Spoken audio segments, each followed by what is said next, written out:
Aquí comienza Entendiendo los Tiempos, comprendiendo nuestra actualidad desde una perspectiva bíblica, con Eduardo Saladín y Sugel Michelén.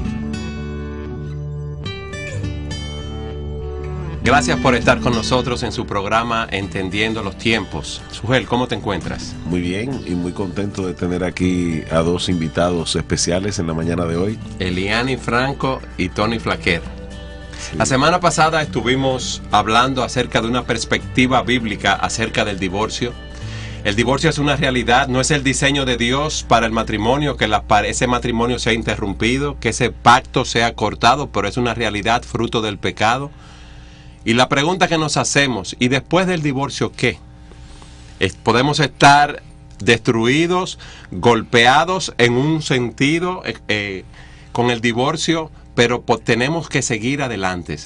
Nos sentimos como un boxeador que le han dado un golpe con el divorcio, que lo han tirado a la lona, pero no se queda en la lona, puede levantarse y con los principios de la palabra de Dios puede tener una vida plena y llena de esperanza. Y es lo que vamos a ver en este día.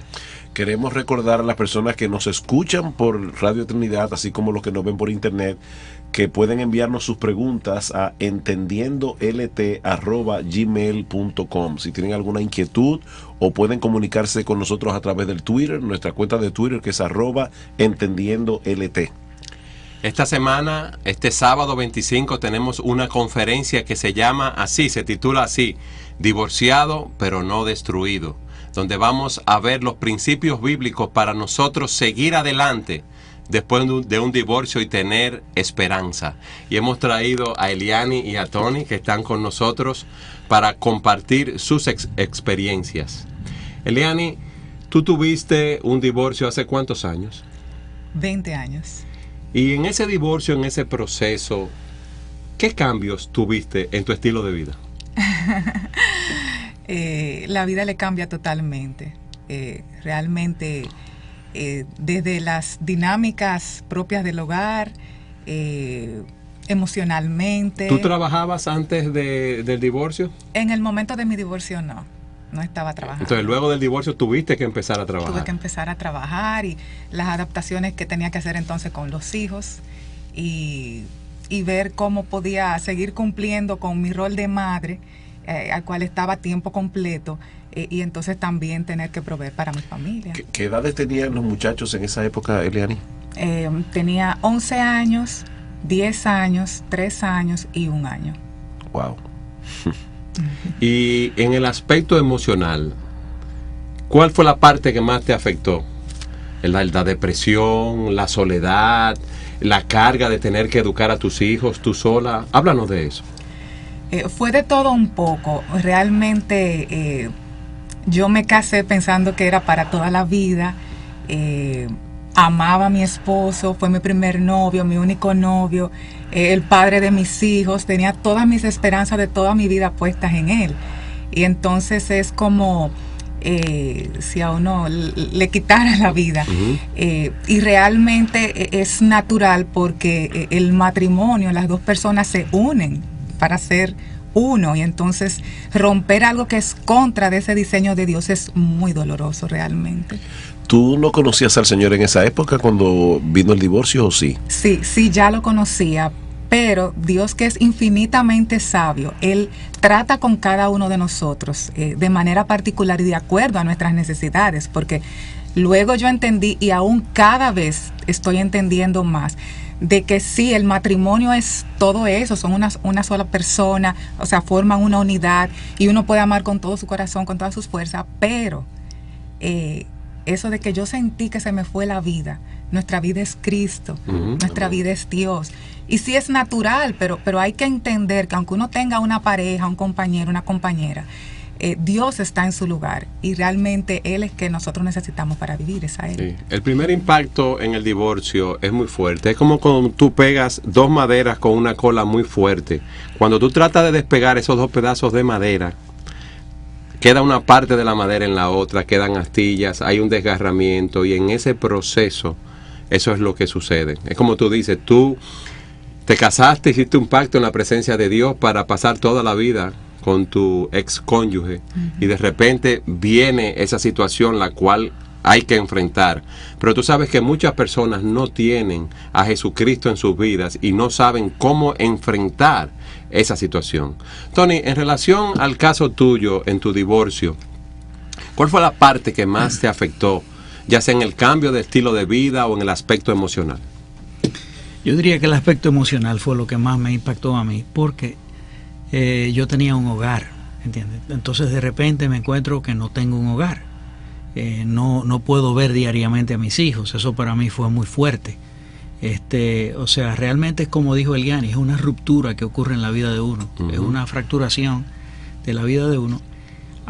Y el impacto es muy fuerte hasta que uno empieza a revisar de nuevo las verdades de Dios. Porque, y esto es un consejo que yo le doy a cualquier persona que esté pasando por eso, que refresque en su mente la verdad de Dios. Dios ha hecho pacto con nosotros de hacernos bien, no importa la situación donde nosotros estemos. Y nuestra identidad no está ni en una pareja, ni en un cónyuge, ni en una familia, ni en una empresa, ni en un negocio, ni en nada. Nuestra identidad nosotros la encontramos en Jesucristo. Y si uno entiende eso, todo le va a ser más fácil. No va a ser fácil porque es difícil, es una lucha, ¿verdad? Donde están envueltas todas nuestras emociones. Pero va a ser más fácil porque Dios va a traer consuelo a nuestros corazones y nos va a dar ánimo para seguir adelante. Es muy interesante lo que ustedes han dicho. Ustedes saben que en el mundo, cuando uno pasa una experiencia así, los consejeros seculares lo que dicen es: tú tienes que ventilar la ira que tú tienes acumulada, o tú debes mantenerte ocupado para no pensar en eso, o tú debes tomar ciertas medicaciones para mantener a raya la ansiedad y los ataques de pánico, los temores que tú puedes tener. Pero ¿qué sucede? Que son consejos que son muy diferentes a los principios de la palabra de Dios. Por más que yo me ocupe, por más que yo trabaje, yo pienso en lo que me sucedió. Y eso de ventilar la ira o los recuerdos dolorosos o el pasado... Yo creo que si hay que ventilar algo es ventilar el perdón en todo caso, porque nosotros venimos con traumas de los divorcios, y entre los traumas que uno trae el divorcio es siempre la raíz de amargura, uno de ver lo que la otra persona hizo que causó el divorcio, y también, y debemos ser objetivos, vernos a nosotros mismos, qué nosotros hicimos para causar eso. Y tiene que ocurrir una carretera de dos vías, y nosotros pedir perdón a Dios por todo lo que nosotros hicimos, donde faltamos para producir eso que ocurrió. Y también nosotros tratar con el perdón hacia la otra persona y dejar a esa persona en las manos de Dios, para que sea Dios que trate con esa otra persona y no nosotros. Y yo creo que el alma es liberada cuando ocurre eso.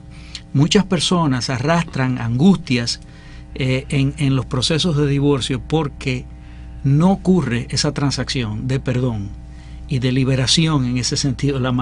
Y luego, pues entonces ya uno tiene que entender su realidad, y en el Señor siempre hay una segunda oportunidad, siempre hay esperanza. Dios es un Dios de esperanza, y eso es importante. Se lo digo a las personas que no estén oyendo: Dios es un Dios de esperanza, de segundas oportunidades. La vida no termina, porque Dios ha prometido en su palabra que Él no se cansará de hacernos el bien. Es así. ¿Entiendes? Perdón, Eduardo, que hablando del tema de la amargura, pensé que hay algo importante ahí que quisiera recalcar, y le hago la pregunta a los dos: ¿cómo lidiar en la práctica con eso? Porque una cosa es decirle a una persona que está atravesando por un proceso de divorcio: tú tienes que lidiar bíblicamente con la amargura. Bien, ¿cómo lo hago? Cuando vienen pensamientos a mi mente de cómo mi vida cambió. Una práctica muy saludable para mí ha sido el tener permanentemente orando por la persona. O sea, para mí ha sido de mucha bendición el poder orar y el ver cómo Dios va transformando esa oración en algo que tu corazón va anhelando lo mejor para la otra persona a través de la oración. La oración es un medio excelente para tú chequear tu corazón diariamente con respecto a esa persona, y para poner el corazón en la disposición que Dios quiere que tú pongas ese corazón de perdón y de anhelar bendiciones para esa persona. Eso. Y por otro lado, muchas veces, y sobre todo cuando hay hijos, permanece un trato con la otra persona, y en ese trato uno tiene que cuidarse mucho, porque siempre puedes haber orado por ella en la mañana o por él en la mañana, Y cuando viene el trato, inmediatamente se levanta, ¿verdad?, nuestro pecado interior, nuestro hombre interior pecaminoso, y uno tiene que lidiar con sentimientos de ira, de venganza o lo que sea, y uno tiene que realmente hacer lo que Dios manda a uno, en el sentido de quitarnos, como dice el apóstol Pablo, ¿verdad?, todo ese ropaje del hombre viejo y vestirnos del hombre nuevo, como Dios nos manda, ¿verdad?, en toda mansedumbre, en amor, en humildad, en todo el carácter que Dios quiere que nosotros tengamos en el trato con esas personas, recordando, ¿verdad?, que nosotros tenemos que ser como Dios, que es misericordioso para con todos. Es interesante a las personas que nos oyen o que nos están viendo en este momento, que están pasando por un momento de mucho dolor, donde ven sus vidas quizás que piensan que están destruidas. No están destruidas, en Cristo hay esperanza, es lo que estamos viendo. Y fíjense cómo Tony y Liani nos dicen que ellos, quien los sostuvo fue el Señor. Hay un texto en Isaías, en el capítulo 61, en el versículo 3, que dice primero en el versículo 1, el Espíritu de Jehová, el Señor, está sobre mí, porque me ungió Jehová, me ha enviado a predicar buenas nuevas a los abatidos, a darles buenas noticias, a vendar a los quebrantados de corazón, a publicar libertad a los cautivos y a los presos apertura de cárcel. Y dice al final del versículo 2, a consolar a todos los enlutados, a ordenar que a los afligidos de Sión se le dé gloria en lugar de alabanza, óleo en lugar óleo de gozo en lugar de luto, manto de alegría en lugar de espíritu angustiado, y serán llamados árboles de justicia, plantío de Jehová para gloria suya. ¿Cuál es el punto aquí? Quizás en ese proceso tan doloroso tú pienses que un tsunami ha venido sobre ti, una tormenta, un terremoto, o peor, un fuego que ha destruido tu vida. Pero en Cristo, de esas cenizas, lo que tú piensas que son cenizas, puede venir gozo, puede venir esperanza, puede venir un manto de alegría a tu vida. Por eso, lo que los ha sostenido a ustedes de manera individual en sus divorcios ha sido Jesucristo.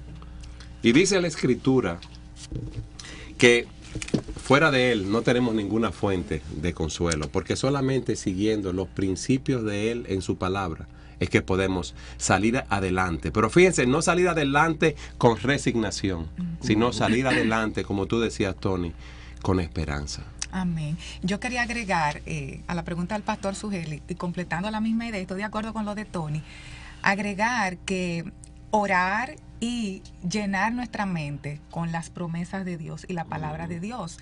Y es muy importante el pensamiento. El texto que dice todo lo verdadero, todo lo justo, todo lo puro, en esto pensar. Y es básicamente no dejarnos gobernar por nuestras emociones, sino creer a la palabra de Dios, creer lo que Él dice. Y fuera de ahí, realmente yo no entiendo cómo una persona puede sobrellevar eso. Y en la escritura es rica, es un derroche de promesas, de consuelo. Es difícil realmente, y es una lucha, porque en medio de un dolor, como usted dice, de estar como en medio de una tormenta, a veces uno lee la palabra y uno dice como, yo quiero creer eso, pero uno está sintiendo otra cosa. Entonces es luchar en contra de eso y, Señor, yo no te veo, yo no te siento, pero yo te necesito. Entonces es clamar, rogar, con suplicar y creer, o sea, creer ciegamente. Sabes que tú has tocado un punto crucial aquí, que es el tema de los pensamientos. Eso es clave en esto y en muchos otros temas que podemos tratar aquí. Los creyentes a veces olvidamos que nosotros tenemos un enemigo, que es Satanás, que va a tratar de poner pensamientos contrarios a los de Dios en nuestras mentes. Lo primero que se dispara usualmente cuando uno está en medio del dolor y de la aflicción no es la fe, es la duda. Por eso decía Martin Lloyd-Jones que la fe es la acción del creyente de aplastarle la cabeza a la serpiente de la duda. En otras palabras, nosotros tenemos que hacer algo con la fe. Eso no es algo que se dispara solo. Cuando los discípulos iban en la barca y la barca estaba a punto de hundirse y despertaron al Señor llenos de ansiedad, Cristo les dice: hombres de poca fe, ¿por qué dudasteis? Y en el texto de Lucas dice que el Señor les preguntó: ¿dónde está vuestra fe? Ellos tenían fe, pero no hicieron nada con ella en el momento de la aflicción. Por eso es que estamos diciendo, cuando uno tiene una aflicción, muchos pensamientos de duda vienen a la mente. ¿Y qué va a pasar conmigo ahora? Y el futuro. Y ahora los muchachos. Y cómo yo me voy a hacer sola en el caso de una mujer. Muchos pensamientos vienen a la mente. ¿Cómo uno poder colocar esos pensamientos en el lugar correcto? Usando las promesas de las Escrituras. Esa es la lucha del creyente. Llevándolo cautivo a la obediencia a Cristo. Amén. En muchos momentos ustedes se enojaron contra Dios o pensaron que Dios lo había Eduardo, abandonado. añadir algo a lo que Sí. decía el pastor Sugel, porque yo creo que es fundamental esta parte de la fe. Y es que parte del proceso de uno atravesar por esta situación de una manera que agrade a Dios y donde uno realmente pueda hacer, o sea, de bendición a otros y crecer en nuestra vida cristiana, es saber esperar en Dios. Esto es un proceso de día a día. O sea, tu vida cambia, tu mundo se fractura, tú no sabes lo que va a pasar hacia adelante. Y tú tienes que empezar a confiar en Dios día a día. Llenando tu mente con A la palabra. esperar en Dios, a esperar en Dios. Es ese arte de uno esperar en Dios para que Dios reconstruya tu vida. Ahora, eso es fundamental en este proceso, el uno saber esperar en Dios, porque si uno no espera en Dios, o sea, realmente lo que va a pasar es, si el que no espera se desespera, y, o sea, uno realmente puede tener tropiezos fuertes en su vida. En el aspecto de saber esperar a una compañera o un compañero si viene ese compañero. En el aspecto de uno reconstruir su vida. En el aspecto aún de, por ejemplo, experimentar de nuevo el gozo cristiano. En el aspecto de uno poder servir al Señor.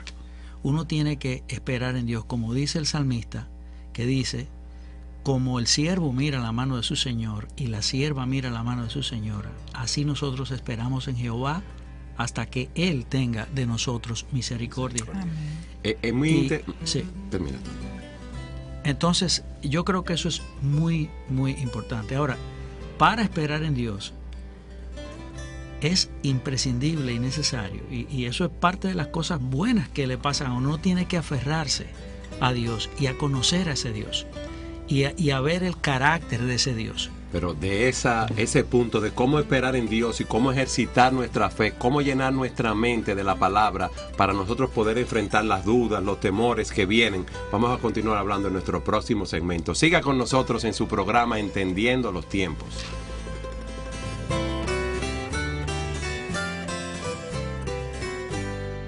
Estábamos hablando de qué debemos hacer para seguir adelante y tener una vida victoriosa en el sentido de apropiarnos de los principios, de todas las bendiciones que Dios nos da en su palabra, y veíamos cómo solamente tenemos esperanza en Dios y en Jesucristo. Él cambia nuestro lamento en baile. Sugel decía que debemos ejercer fe, debemos llenar nuestra mente de los principios de la palabra de Dios, y tú nos decías que debemos esperar en Dios. ¿Tú puedes continuar abundando acerca de esa espera en Dios? ¿Cómo fue para tu vida, Tony? Sí, bueno, yo creo que la espera en Dios es uno someterse a su providencia. Por uno ejemplo, reconocer que Dios es que gobierna todas las cosas. ¿Y cómo tú aplicas eso cuando tú te sentías desamparado en un momento Bueno, dado, que no sentías el amor de Dios o que te enojabas contra Dios quizás sí, por la situación que estabas pasando? ¿Cómo tú aplicas ese esperar en Dios a esas situaciones?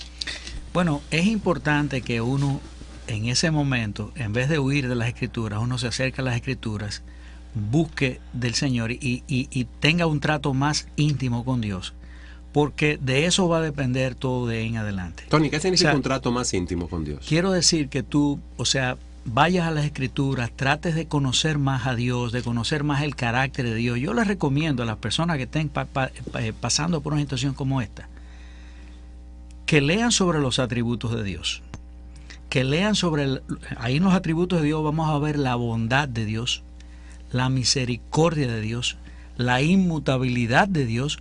Dios ha hecho pactos con nosotros de hacernos el bien, tiene pensamientos de paz para hacernos el bien.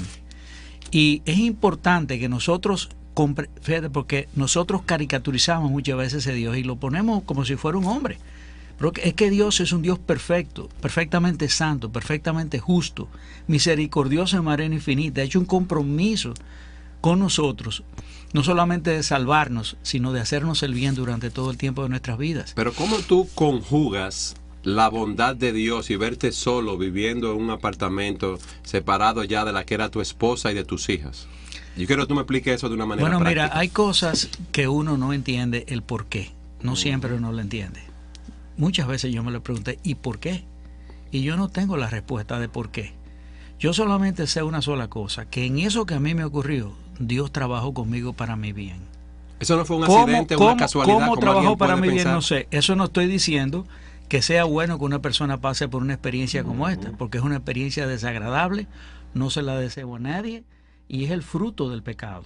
¿Entiendes? O sea que yo no estoy diciendo que recomiendo una experiencia como esta. Estoy diciendo que aún a pesar de eso, el amor de Dios y el pacto de Dios para con nosotros es de tal naturaleza que aún en esas cosas Dios nos va a hacer bien. Y nosotros tenemos que pensar de esa manera. Pensar, como decía Sujel, pensar correctamente. Los pensamientos son importantes. Pero alguien puede Y para tener pensamientos correctos tenemos que ir al lugar correcto. Y es nutrirnos de los pensamientos correctos acerca de Dios. Yo quisiera agregar, es muy importante cuando pensamos en la bondad de Dios, ¿en qué términos? O sea, Dios es bueno cuando hace lo que yo quiera y me complace y me da el esposo que yo quiera o mi matrimonio se arregla. O sea, por eso Dios es bueno y si no lo hace deja de ser bueno. No. Realmente la bondad de Dios yo no la debo de ver en función de mí. Amén. Él es bueno y volviendo otra vez a creer en su palabra, ¿a qué Dios le llama bueno? A que yo sea conformada al carácter de Cristo, que yo llegue a esa madurez, a esa perfección. Y en ese sentido dice en Santiago, bienaventurados cuando os halléis en diversas pruebas. Entonces, si yo en el momento, como tú dices, Tony, no entiendo el bien, pero yo creo que eso va a obrar para mi bien, que me va a llevar a parecerme más a Cristo, entonces yo puedo ver la bondad de Dios ahí. Vamos a verlo de esta manera para las personas, porque yo sé que tú estás tratando de poner esto lo más aterrizado posible y lo más concreto. Vamos a verlo bíblicamente en esta categoría. Dios es soberano, eso significa que Dios lo controla todo. Algo que hemos establecido en los programas pasados y en este programa es que el divorcio es fruto del pecado. De alguna manera es el pecado el que se introduce en el matrimonio que lo lleva a una ruptura. Y Dios no es autor de pecado. Sin embargo, el pecado no escapa del control de Dios. Y es muy importante que nuestros amigos que nos están escuchando, que nos están viendo, entiendan esto, esta verdad bíblica, porque si Dios solamente controlara en el mundo lo que está bien hecho, Dios prácticamente no controlara nada. O sea, cuando los hermanos de José vendieron a José, ellos pecaron, ellos fueron responsables de su pecado y van a tener que dar cuenta delante de Dios por ese pecado que ellos cometieron ahí. Sin embargo, ¿qué les dice José en Génesis 45:8? Dice, Dios me envió aquí para preservación de vida. En una manera misteriosa, de esas formas de actuar que solo Dios sabe cómo hacerlo, Él obró a través del pecado de los hermanos de José para llevar a cabo sus propósitos eternos. Ahora, para mí el ejemplo más impresionante de la Biblia es el de Cristo. ¿Cuál es el pecado más grande que se ha cometido en la historia humana? La muerte de Jesús en la cruz. Pero ¿qué les dice el apóstol Pedro a los judíos? Dice, ustedes confabularon con Herodes y Poncio Pilato y los judíos para hacer cuanto tu mano, oh Dios, había determinado de antemano que sucediera. O sea, la muerte de Cristo en la cruz fue un pecado de las personas que lo crucificaron, pero fue el cumplimiento del plan eterno de Dios. Entonces aquí, para conectar finalmente con la idea, lo que tú decías hace un momento, ¿cuál es ese bien? Porque las personas hoy día dicen, bueno, si Dios me ama, yo debería tener un buen carro, una buena casa, un buen esposo, una buena esposa. El bien es que Dios nos ha elegido para hacernos iguales a Cristo. Amén. Romanos 8:28. A los que aman a Dios, todas las cosas obran para bien. Esto es a los que conforme a su propósito son llamados. ¿Y cuál es ese propósito? Pues a los que antes conoció, también los predestinó para que fuesen hechos conformes a la imagen de su Hijo. Entonces el punto aquí es que si una persona por causa del pecado de él o del cónyuge llega a un divorcio y es creyente, Dios puede usar esa experiencia dolorosa para seguir puliendo en esa persona el carácter de Cristo. Entonces, si una persona está atravesando por una situación así de divorcio, lo primero que debe hacer es ver a Dios en su problema. Aunque Dios no es autor de pecado, ese divorcio es fruto del pecado de uno o de ambos cónyuges. Dios está en control de la situación. Es lo primero que debemos hacer. Por eso tenemos esperanza. Por eso podemos estar divorciados, pero no destruidos. Pero lo segundo que vemos, a la luz de lo que ustedes nos han dicho, es que Dios tiene un propósito en lo que está haciendo. Él está formando la imagen de Jesucristo en mí. Él me está preparando para la eternidad. Y hay un aspecto más. Dios es un Dios sabio y él utiliza los mejores métodos para formar esa imagen de Cristo en mi vida. Sí. Tenemos que recordar que el matrimonio es algo transitorio, es algo temporal, pertenece a la historia. Pero eventualmente, cuando Cristo vuelva y nosotros tengamos cuerpos glorificados, el matrimonio ya no va a ser más. O sea que el matrimonio es una etapa temporal, es un disfrute, es un deleite. Le damos gracias a Dios por eso, ¿verdad? Pero es algo temporal. Realmente el compromiso de Dios primariamente con nosotros es hacernos a la imagen de Jesucristo. De una forma o de otra. Cómo Dios actúa en su providencia con uno o con otro, eso le corresponde a su consejo, que es a su secreto consejo. Entonces, yo retomo lo que tú dijiste, Tony. En medio de esta situación debemos cultivar la intimidad con Dios. Y en vez de estar enojados con Dios, en vez de dudar del amor de Dios, debemos nutrirnos de la palabra de Dios. Si a alguien le viene un pensamiento de duda del amor de Dios, el amor de Dios no se manifiesta en que yo tenga un buen matrimonio. El amor de Dios se manifestó en la cruz del Calvario, que cuando yo era un enemigo de Dios, un pecador que estaba separado de Él, que estaba irado contra Dios, Él envió a su Hijo Jesucristo a morir en la cruz del Calvario. Pero si yo no cultivo esta realidad íntima y no controlo, Tony, lo que tú decías, mis pensamientos, sino que dejo que mis pensamientos vaguen libremente conforme a mis sentimientos y a mis emociones, entonces voy a vivir en un sube y baja, sin esperanza, como si estuviera destruido, cuando tengo la esperanza que me dan los principios de la palabra de Dios. Por eso es que es tan importante algo que Tony mencionó hace un momento. El creyente debe enraizar su fe en lo que conoce de Dios revelado en su palabra. Hay momentos de aflicción, puede ser un divorcio, puede ser una enfermedad, puede ser muchas cosas, donde los creyentes acuden a los pasajes específicos que hablan de las promesas, de la aflicción, y eso no está mal. Sin embargo, yo creo que también es importante que los creyentes se sacudan un poco en medio del dolor y comiencen a mirar a Dios en su palabra. En una ocasión trataba con una pareja que estaba atravesando por una situación muy difícil, y ellos, no de divorcio, sino una situación económica muy difícil.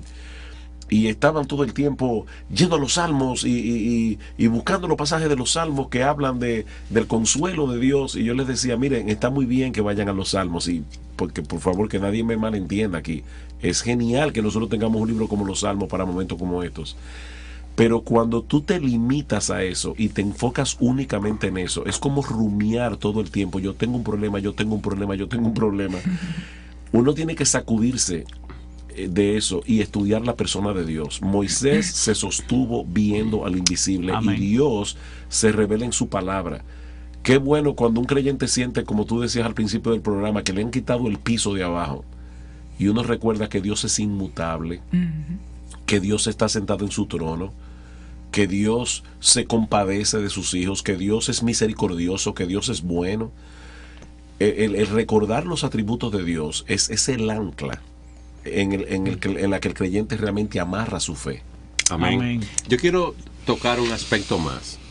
Me imagino tú en tu vida de casada, con tus hijos, estable, como ama de casa, con tus amistades, otras parejas, relacionándote con los familiares de tu familia política, vamos a llamar así. De repente viene un divorcio y hay un cambio en tu vida, tu identidad. Quizás tú te veías como una mujer casada y de repente ahora una mujer divorciada, soltera. Háblame, ¿cómo tú trabajaste con tu identidad? ¿No te sentiste abrumada? ¿No te sentiste rechazada o aislada por los amigos que tú tenías, que quizás antes se juntaban en pareja y ahora las cosas cambiaron? Bueno, eso fue parte de la misericordia de Dios. Yo tenía amigas muy fieles que permanecieron conmigo, y realmente yo creo que parte de todo, de orar y de llenar la mente con la palabra de Dios, es uno tratar de rodearse de personas que Dios usa como instrumento.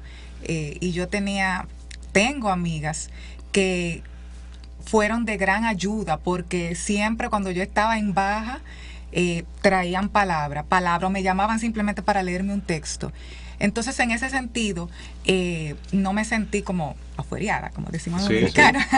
Sí. y aún todavía yo conservo amistades, ¿sí? Uno se siente un poco incómodo como cuando está entre matrimonios y uno es una persona soltera, pero realmente no debe ser así, porque somos hermanos y es muy importante también que aún matrimonios den acogida a personas divorciadas por el tema de los hijos. Eso es muy interesante, porque tú me hablas del aspecto social y del apoyo que te dieron amigas durante ese proceso. Pero yo quiero que tú me hables si en algún momento tú te deprimiste al verte ya que no eras una mujer casada, sino ahora con este estatus de divorciada, y cómo pudiste trabajar con la palabra para ver que tu identidad está en Jesucristo. Pero vamos a continuar hablando de esto en nuestro próximo segmento de Entendiendo los Tiempos. Siga con nosotros.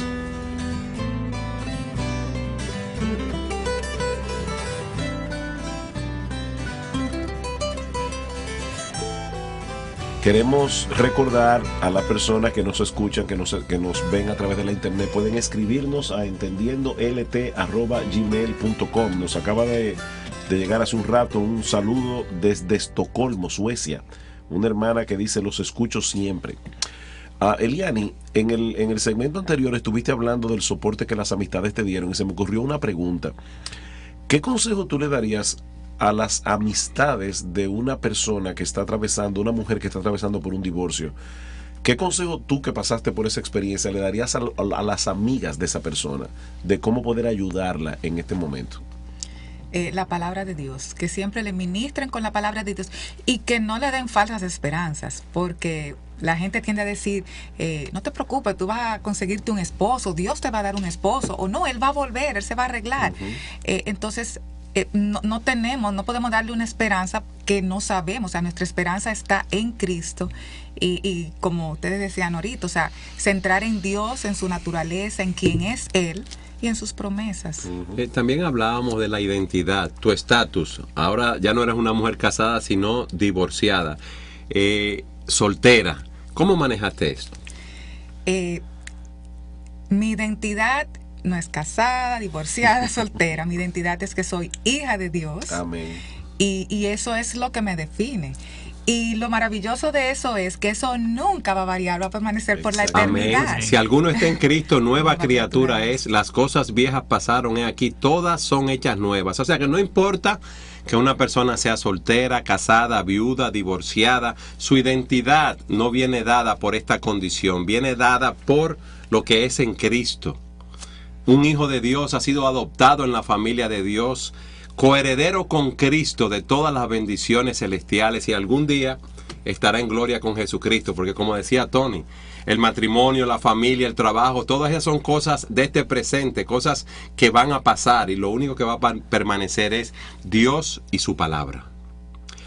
Yo quiero ahora, habiendo visto las promesas de Dios, a ese Dios soberano que obra con un propósito dentro de su sabiduría, habiendo usted explicado cómo ustedes han esperado en Dios, cómo han manejado su identidad en Jesucristo, cómo ustedes trataron con sus corazones, que tú hiciste mención de eso, Tony, hace un rato, para quitar de allí la ira, la amargura, el resentimiento, todas esas cosas que podían estar presentes ante los sucesos que ocurrieron y llevaron al divorcio. La Biblia es que nos da la pauta para tratar con eso. Primero, la confesión de pecados. O sea, nosotros, si hay pecado que se está levantando en nosotros de raíz de amargura, etcétera, etcétera, debemos confesar el pecado.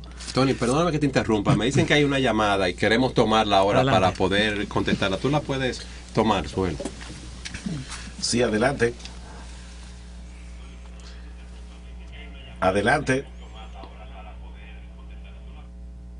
No, parece que se cayó la llamada, sí. Tony, escúchame, continúa, por favor. La confesión de pecados. Gracias, buenos días. Es fundamental. Segundo, nosotros ir a la palabra de Dios para ver cómo Dios quiere que nosotros reaccionemos frente a esas cosas. Pero aquí hay un punto. Tú me estás hablando de confesión de pecados.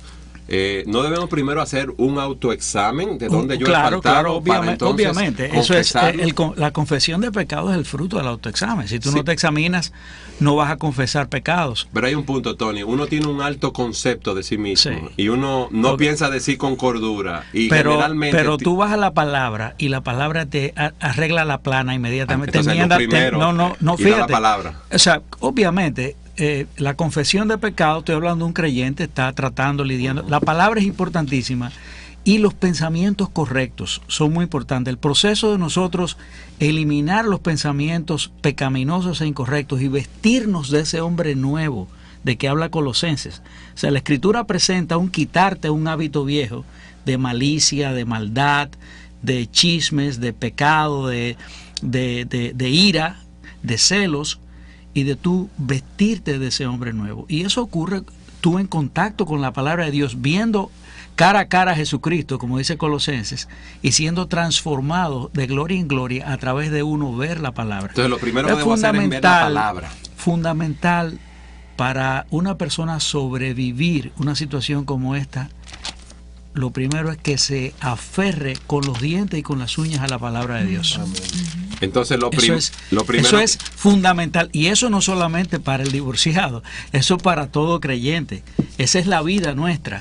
Naturalmente, yo te estoy diciendo, en tiempos de crisis amerita una acción más profunda, y el hombre que está en una situación como esta está pasando por una situación de crisis que le anula completamente en su vida, no solamente en el tema de lidiar con su corazón, muchas veces te anula en tu vida cristiana. Y Dios, querido oyente que estás oyéndonos, nos va a pedir cuentas por la mayordomía que hicimos de nuestras vidas. Muchas veces la tendencia nuestra es ser como Pedro.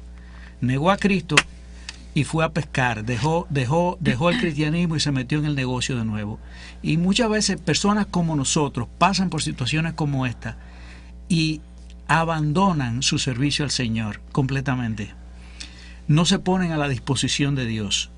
Entienden que han sido aniquilados, que están anulados en la vida cristiana, y eso es falso. Eso es un pensamiento del diablo. Nosotros tenemos que retomar nuestra vida cristiana y tenemos que servir al Señor en la presente circunstancia en la que nosotros nos encontramos. Y yo creo que eso también va a generar un gozo, entusiasmo y realmente una esperanza en la persona que esté en esa situación. Porque si tú te sientas todo el día a lamentarte de lo que te ha ocurrido, te vas a anquilosar. Pero si tú tomas la palabra, ves las promesas de Dios, la esperanza que hay, el perdón de Dios de lo que pasó ya, eso Dios, y el hecho de que tú tienes un compromiso con Dios hacia adelante, que tú pongas tu vida a servir a los demás y te salgas del egocentrismo, del pensamiento, de estar todo el día lucubrando de lo que a ti te pasó y de qué pena y de este tipo de cosas, de la autocompasión. Eso va a ser un cambio tremendo en la vida de uno. Por eso yo le digo, y perdóname que tome tanto tiempo, pero como el Señor dijo, no sigan orando, metan los pies en el Jordán y mójense los pies.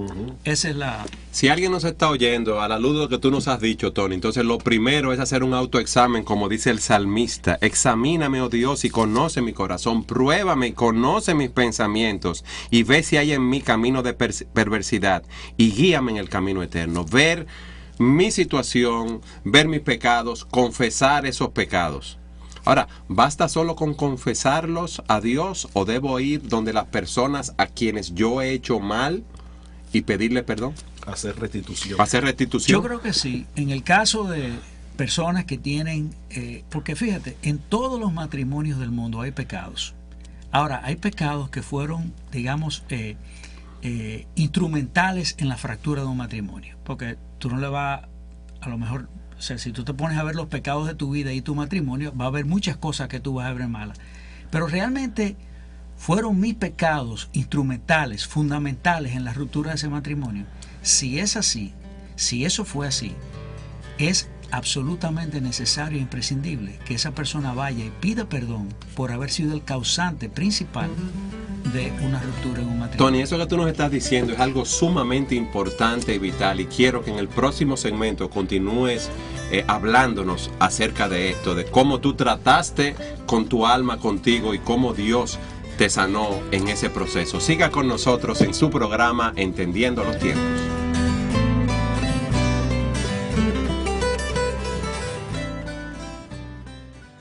Tony, en el segmento anterior hablábamos de cómo tú trataste con tu alma para ver aquellas áreas donde tú habías pecado, faltado, la confesión de esas faltas y cómo hay que pedir perdón. ¿Tú puedes abundar más acerca de este proceso? Yo creo que es importante que nosotros cancelemos nuestras cuentas con Dios. En este sentido, tanto de la parte que nosotros hayamos faltado como la parte que la otra persona faltó con nosotros. En lo que nosotros faltamos debemos pedir perdón a Dios. Y en lo que la otra persona haya faltado con nosotros otorgar ese perdón. Aunque no nos lo pidan. Sin reservas, aunque no nos lo pidan, sin reservas. Eso es fundamental porque hay un texto en la Escritura que dice, perdonándoos unos a otros, así como Dios os perdonó a vosotros en Cristo. Ahora, ¿de qué manera me perdonó Cristo a mí? Cristo canceló mi deuda. Totalmente. ¿Y a cambio de qué? De su muerte en la cruz del Calvario. Yo no hice nada para cancelar esa deuda. Nosotros tenemos que tener la misma disposición de cancelar la deuda de la otra persona. No importa lo que nos haya hecho. No importa lo que nos haya hecho. Eso va a ser para el bien del alma de la persona que perdona, y eso es lo que Dios espera de un creyente. Lo que pasa, Tony, es que debemos, por amor a las personas que nos están escuchando, hacer la salvedad de que hay dos tipos de perdón. Hay un perdón del corazón que yo debo otorgar aunque la persona no me pida perdón. O sea, yo no debo llenarme de amargura, yo no debo desear vengarme. Dice la Biblia, dejad la venganza en mis manos, dice el Señor en Romanos capítulo 12. Pero hay un perdón relacional que indudablemente solo se va a dar cuando una persona viene y pide perdón.